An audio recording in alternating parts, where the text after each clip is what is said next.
September 3, 1942. The rewards section of the War Ministry in Tokyo issues its quarterly report. The document is clean, typed, filed. Under the heading Comfort Facilities for Officers and Men, the report lists numbers by region. North China, 100 stations. Central China, 140. South China, 40. South Asia, 100. South Sea, 10. Sakhalin, 10. A total of 400 comfort stations spread across the empire's war zones. It didn't look like chaos. It looked like procedure. It looked like logistics, troop morale, administrative efficiency. The kind of memo that gets stamped and archived without a second glance. But those 400 stations weren't barracks or canteens. They were brothels. And the women inside them weren't there by choice. Then it got worse, because by the time that report was typed, the system had already been running for a decade, and it wouldn't stop until the empire collapsed. Between 1932 and 1945, the Japanese military established and operated a network of sexual slavery across occupied East and Southeast Asia. The system was bureaucratic, deliberate, and vast. Women and girls, primarily from Korea, but also from China, the Philippines, Indonesia, Taiwan, and elsewhere, were coerced, deceived, or forced into military brothels. The military was involved in their establishment, management, transport, and control. Some women survived. Many did not. The exact number remains unknown. What is documented is the system itself. The infrastructure came first. In Shanghai, by 1938, comfort stations operated in response to what military records describe as requests from the field. The stated rationale was preventing rape of local populations and controlling sexually transmitted infections among troops. But the solution was to systematize the abuse, to make it official. Military involvement was direct. According to documentation that would later surface, the Japanese military was involved in the establishment and management of the stations, in the control of recruitment, in the construction and reinforcement of facilities, in the management and surveillance of the stations themselves. Recruitment followed multiple pathways.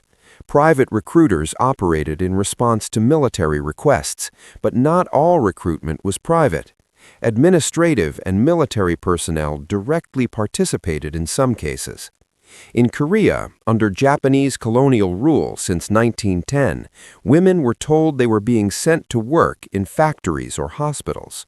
Some were recruited through what appeared to be legitimate job offers. Others faced more explicit coercion.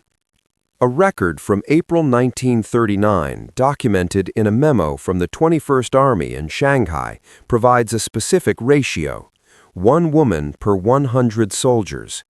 If accurate, that ratio transforms troop deployments into head counts. 3 million military personnel overseas. Depending on the replacement rate, how often women became unable to work because of illness, injury, or death, the numbers shift.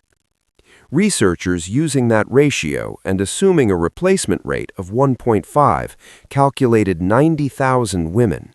At a replacement rate of 2, the estimate climbs to 200,000. At 3.5, it reaches 360,000. At 4, it approaches 410,000. The uncertainty isn't about whether the system existed, it's about scale.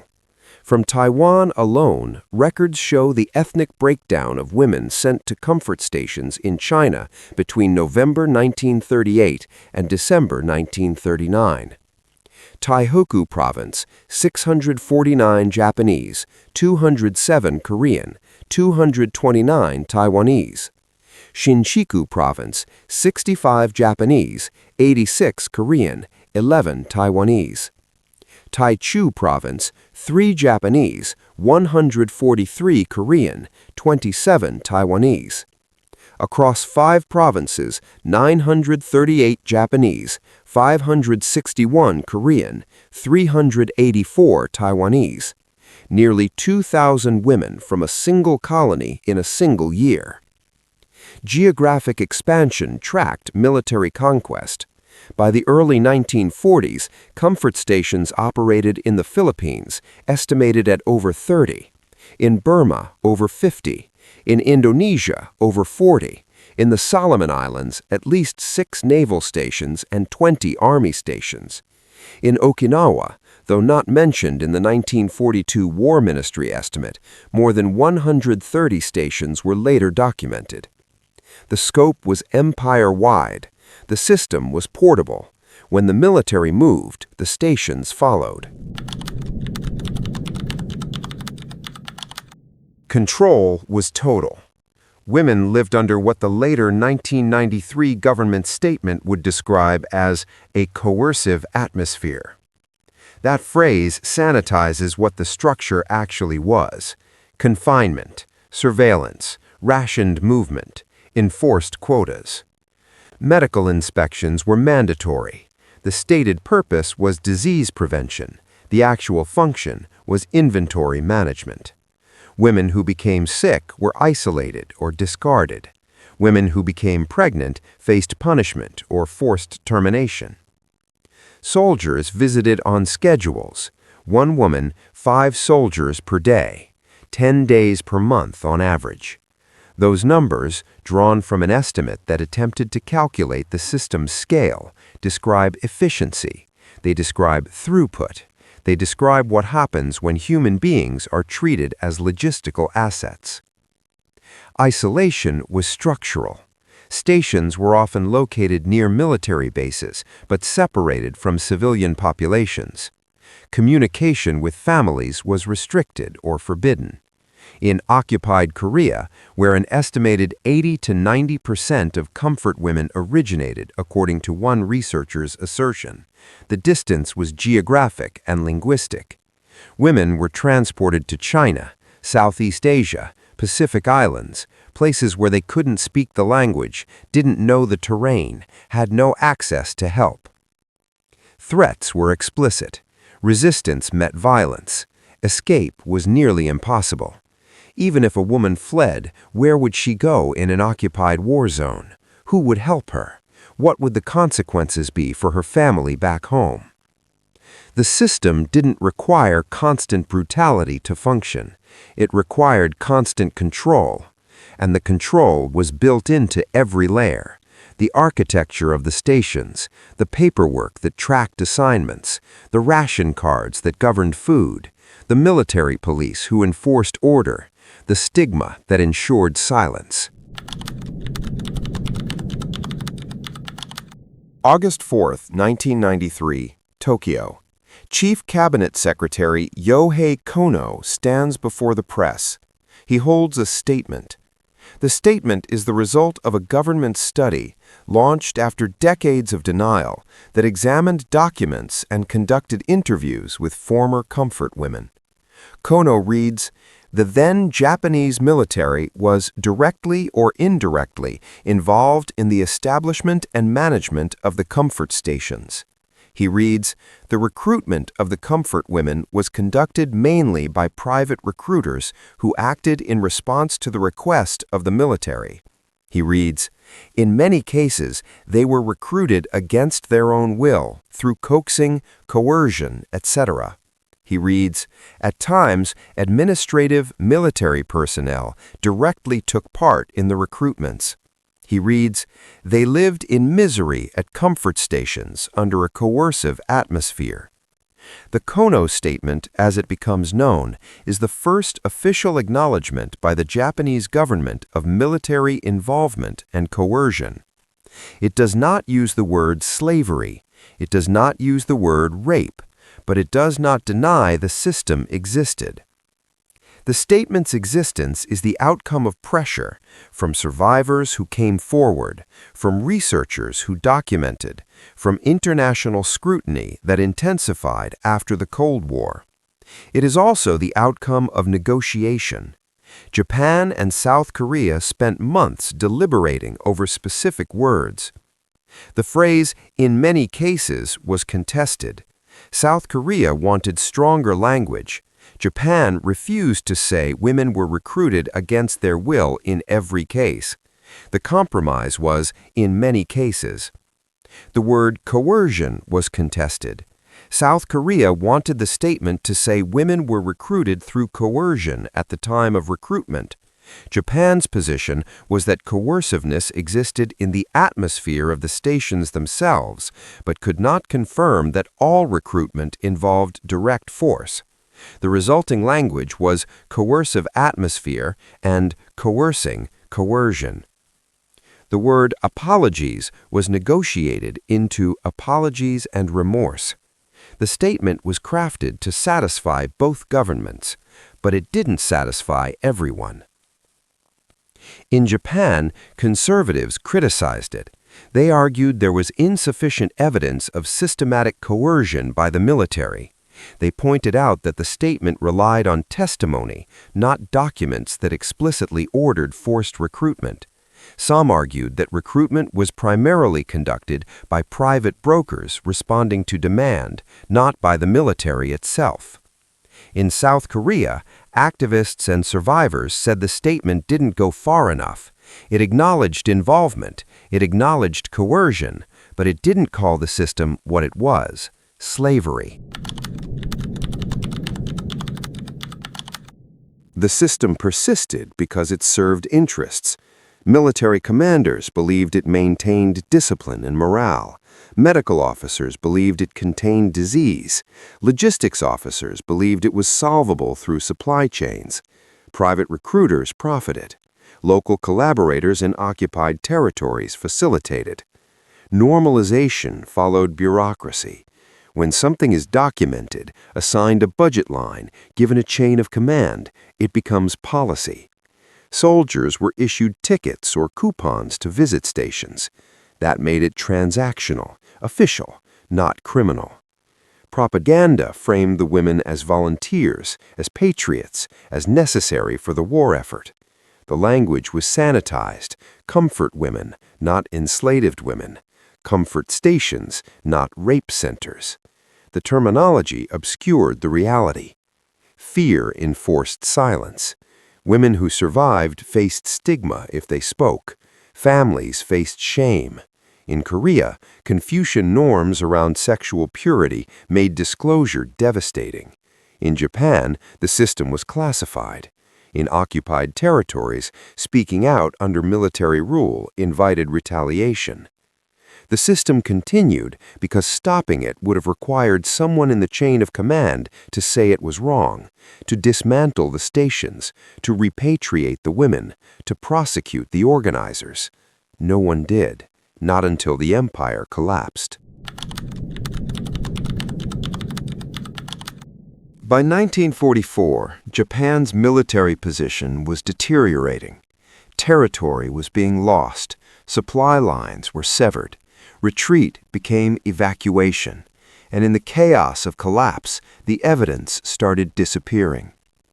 Documents were burned, records were destroyed, orders were given to eliminate paperwork that could become evidence in war crimes trials.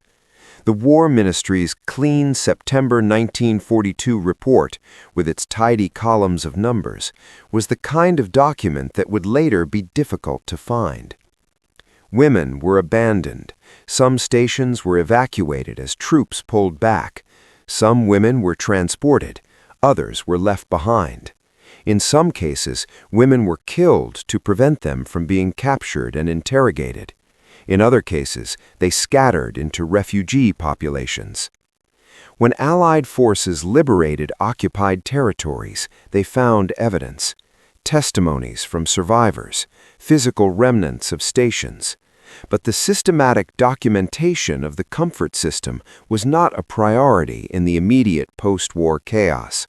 The focus was on prosecuting major war crimes, massacres, POW abuse, aggression. The comfort women system was discussed at the Tokyo War Crimes Tribunal, but prosecutions were limited. Some local commanders were tried for involvement in forced prostitution in specific regions, particularly Southeast Asia. But the architects of the policy, the officials who designed the system, issued the orders, managed the logistics, were not prosecuted for the comfort stations specifically. Survivors faced impossible choices: return home, where stigma awaited; remain in exile, where they had no resources; come forward and be disbelieved; stay silent and carry it alone. Most stayed silent for decades. In 1991, Kim Hak-sun, a Korean woman, became the first former comfort woman to publicly testify about her experience. She was 67 years old. Her testimony broke a silence that had lasted 46 years. Her testimony triggered a wave. Other women came forward, in South Korea, in the Philippines, in China, in Indonesia, in Taiwan. The accounts were consistent. The details varied, but the system, the coercion, the control, the military involvement remained constant. The Japanese government initially denied involvement. Then, under pressure, it launched an investigation. The result was the 1993 Kōno Statement. It acknowledged military involvement. It acknowledged coercion. It expressed apologies and remorse. But the statement did not satisfy demands for full accountability. There was no official reparations program funded by the Japanese government. Instead, in 1995, Japan established the Asian Women's Fund, a private fund that provided compensation and support to some survivors. Critics argued that private compensation was insufficient, that the government should take direct financial responsibility. The debate over the Kōno Statement continued. In 2007, Prime Minister Shinzo Abe stated he did not believe women were coerced by the Japanese Army into working at military brothels. He later walked back that position under international criticism. In 2014, officials suggested the statement might be reconsidered. South Korea objected. The statement was not revised. Meanwhile, researchers continued to investigate. Testimonies were recorded. Archives in multiple countries were searched. The numbers remained disputed. Some estimates placed the total number of comfort women at 20,000, others at 200,000. One figure cited 145,000 Korean women who died during their forced service, based on a 1975 statement by a Japanese politician. But that figure was contested as unreliable, possibly based on inflammatory remarks rather than documentation. What is not disputed: the system existed. It was organized. It involved the military. It involved coercion. It caused harm on a massive scale. September 3, 1942. A report lists 400 comfort stations across the empire. Clean columns, regional breakdowns, totals at the bottom. The report doesn't mention how many women were inside those 400 stations on that date. It doesn't mention where they came from. It doesn't mention whether they wanted to be there. It doesn't mention what happened to them when the stations closed. The report is just numbers. But behind the numbers were people, young women, some teenagers, transported across oceans, held in foreign cities, subjected to systematic sexual violence, discarded when they were no longer useful. Some survived long enough to speak. Most did not. The exact scale remains uncertain, but the system itself is documented. The War Ministry wrote it down. They just called it comfort.